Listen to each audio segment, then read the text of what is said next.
제가 봤을 때는 좀 아쉬운 점들이 굉장히 좀 많이 보였거든요. 제가 이제 산다고 생각을 하면 코너 땅을 무조건 최우선 순위로 시간 지나고 나서 보면은 그때가 좀 더 이제 매입의 시기이지 않았을까라고 네. 항상 후회를 하거든요, 저는.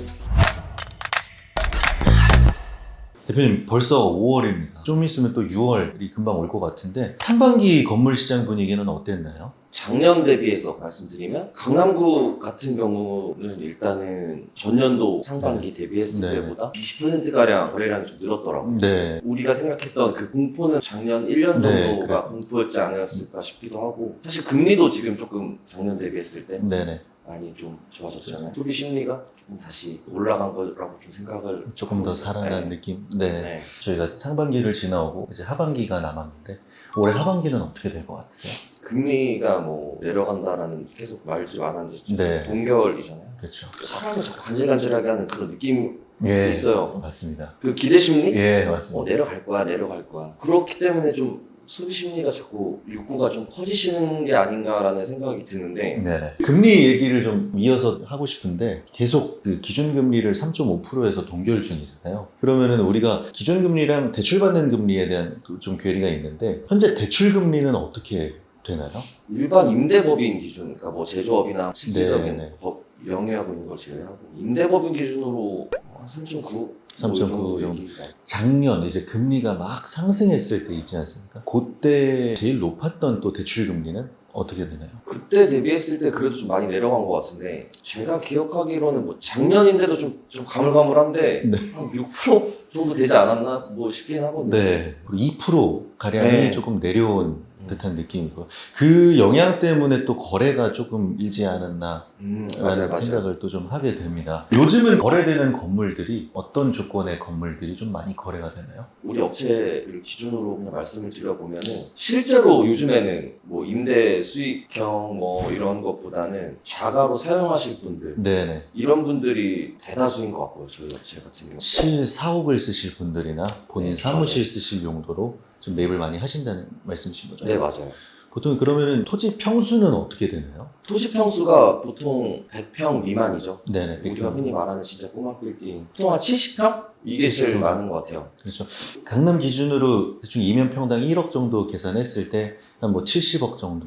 체감상 또 거래가 좀 많이 되는 느낌이고 예전에 비해서 요즘 거래되는 건물들의 좀 조건 사항들은 좀 어떠한 상황인가요? 케이스가 몇 개 있던데, 네네. 지금 한창 불장 때 매입하셔가지고 뭐 어떤 밸류업 하시는 매물들, 네네. 이런 것들이 사실 조금 급하게 나오는 자 관련해서 그런 것들이 좀 거래가 조금 많이 했고, 네네. 원래는 이제 그 매수자분의 취득세 그 절감 그런 것 때문에 뭐 잔금 전에 뭐 용도 변경이나 멸실 이런 것들을 좀 많이 행위를 해서 잔금을 좀 하긴 했었는데, 네네. 요즘 이제 그렇게 안 되잖아요. 네네. 그러다 보니까 주택 상태로 취득을 하면서 이제 취득세를 이제 중과를 받는데, 대화가 잘 통하시는 매도인분들은 네. 이제 그 세금 부분을 감안해서 내놓으신 금액보다 매각 금액을 좀 낮추셔서 거래를 이제 하게끔 매도인분들이 해주시는 분들이 계신데, 보통 이제 은퇴하시고 이제 연로하신 분들이 이제 편한 곳으로 이사 가기 위해서 네, 그렇게 매각을 하시는 분들, 취득세를 중과를 받긴 하지만 네네. 실제 뭐 매각되는 금액은 일반 시장에서 나와 있던 금액들보다 좀 형성하기 좀 낮아지는 네네. 것처럼 보이는 경향이 있는 것 같아요. 네. 그러니까 밸류업이라고 하면은 조금 노후도 있는 좀 물건을 매입을 해서 리모델링이나 좀 신축을 해서 좀 가치를 좀 상승시키는 뭐 그런 투자를 좀 말씀을 주셨는데 그 안에서 이제 뭐 주택이 껴있다라고 하면은 이제 뭐 대출이나 세금 관련해서 이슈가 있어서 저희가 뭐 잔금 전에 뭐 멸실을 한다든지 용도 변경을 한다든지 해서 매입을 해오는 건데 그 안에서 매도인과 매수인 간에 세금적인 문제가 있잖아요. 네네. 그래서 재작년인가요? 세법이 한번 쭉 바뀌었었죠. 그래서 용도 변경이나 멸실을 그러니까 대화가 잘 되시는 분들마저도 해주지 못하는 경우가 대다수고 어떻게 보면 실거래 봤을 때 하락거래라고 이렇게 좀 찍힐 수도 있는데 좀 조건들을 자세히 보다 보면은 그게 이제 어쨌든 세금적인 부분을 조금 서로 존중을 하고 네. 좀 거래가 되는 경우들도 있다라고 생각을 해서 이게 단순한 또 하락거래인지 그런 조건들로 봤을 때 그런 부분 때문에 좀 절충을 해서 된 거래인지 이런 것들을 또 좀 잘 보면 좋을 것 같네요. 건물을 볼 때 대표님 가장 또 중요하게 보시는 부분이 있나요? 이제 제가 이제 산다고 생각을 하면 저는 사실 가장 중요하게 보는 거는 개인적으로 저는 그냥 코너 땅을 무조건 최우선순위로 많이 검토를 하는데 도로 여건을 저는 좀 제일 많이 제일 보는 중요하게. 것 같고 네네. 한창 불장 때는 우리가 흔히 말하는 이제 차가 한 대 지나갈 수 있는 4m 도로 예. 이런 것들도 사실 거래가 엄청 많았잖아요. 네네. 근데 지금 사실 그 4m에 나와 있는 매물들을 조금 한번 보면은 이제 다시 매입을 하시려는 수요자들에게 선호도가 정말 많이 떨어져 그쵸. 있으시더라고요. 네. 이런 분위기에도 거래되는 매물들을 또 보면 네. 어느 정도 도로 넓이가 있고 있고. 그쵸. 코너 정도 매물들이 계속 인기가 있다 보니까 그런 것들을 좀 봤을 때 저는 그냥 코너 건물이면 좋다.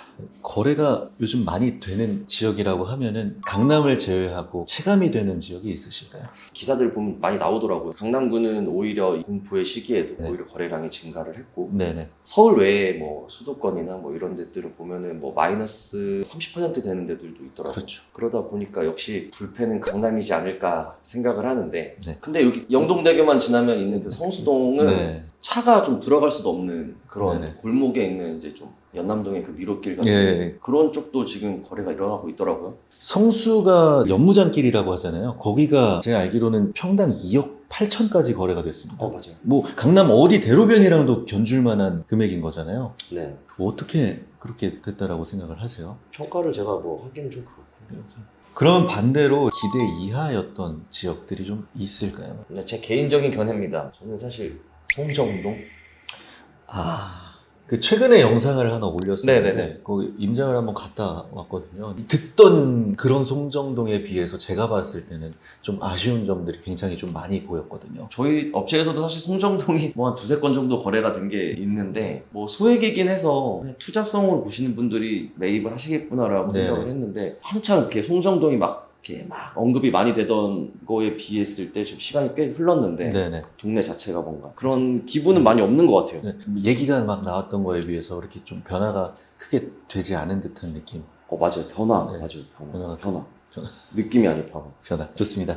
지금 그러면은 대표님 건물을 갖고 계시는 분들도 계실 거고 건물을 이제 사고 싶어 하시는 분들도 계실 텐데 지금 어떻게 사야 되나요? 아니면 팔아야 되나요? 부동산은 눈에 보이는 주식이나 코인처럼 그게 없잖아요. 네, 맞습니다. 그러다 보니까 그냥 꾸준하게 이렇게 있으면은 그냥 되는 것 같은 느낌인데 네네. 주식이나 코인을 보면 어느 정도 일부 소액을 넣어놓고 이게 눈으로 이렇게 보면은 빨간 불일 때는 내가 기분이 좋다가 파란 불일 때는 이거 막 떨어져서 막 어떡하지 막 생각들을 하는데 또 시간 지나고 나서 보면은 파란 불이 들어왔을 때가 그때가 좀 더 이제 매입의 시기이지 않았을까라고 네. 항상 후회를 하거든요 저는. 그래서 지금 23년부터 해서 이제 부동산은 이제 주식이나 코인으로 치면 이제 파란불인 상태인 거잖아요. 제가 그만한 현금 보유량이 있다라고 하면 지금 딱 매입할 시기가 좋은 것 같다고 저는 생각해요. 그럼 반대로 매도자분들은 어떻게 매각을 해야 될까요? 사실 지금 좋은 금액을 받기에는 좋은 시기가 아닌 거 아시잖아요. 제 고객으로 있는 매도인분들한테 제가 얘기하는 걸로 이제 말씀드리면 네. 지금은 좋은 시기가 아니다라고 말씀을 드리고 금리나 이런 것들이 보면 좀 내려갔기 때문에 금리가 낮은 곳으로 이제 대환이나 이런 것들을 네네. 하면서 여력이 이제 좀 되신다고 하면 가지고 계시라고 의견을 많이 드려요. 네네. 그만큼 매도자분들한테는 좋은 시기는 아니다. 그러니까 매도자분들 입장에서는 팔기 좋은 시기는 아니다 보니까 뭔가 급하지 않으신 분들은 조금 이렇게 좀 보유를 하시는 반면에 좀 뭔가 이렇게 상황적으로 급하신 분들은 임자가 붙었을 때 조금이라도 조율을 하면서 거래를 하는 게 낫지 않을까. 오늘은 BSN 비일산한 부동산 중개법인의 문승환 대표님을 모시고 이렇게 또 짧게 이야기를 나누어 보았습니다. 앞으로도 좋은 영상으로 찾아뵙겠습니다. 감사합니다. 감사합니다. 영광입니다.